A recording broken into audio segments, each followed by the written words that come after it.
yimaadaan magaalada Ushuaia magaalada ugu koonfureysan adduunka oo dhan waxaan tusi dhinaca dekada iyo buuraha magaalada ku wareegsan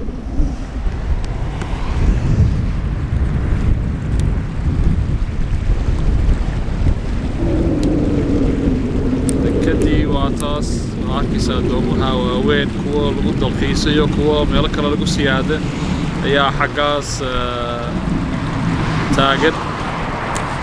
dhinacana dekada waxaa loo talagalay doomaha yaryar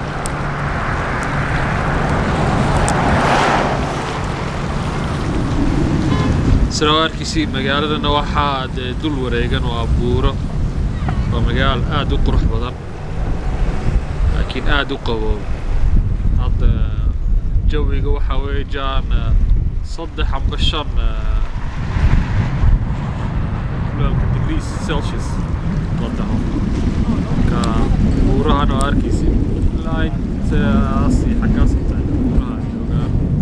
dhinac kasta magaalada waxaa ku wareegan waa buuro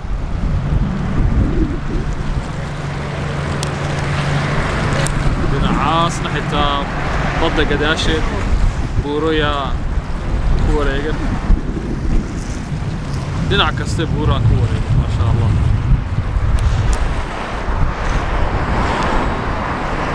hadda waxaan sameynay magaalkan sii gali kolley ookiyaalo glasses yaan soo yargadan ay qoraxda aad u adag tahay ta kalena meeshaan si socdana aad aan u baahan yahay iyo waxyaabo dhar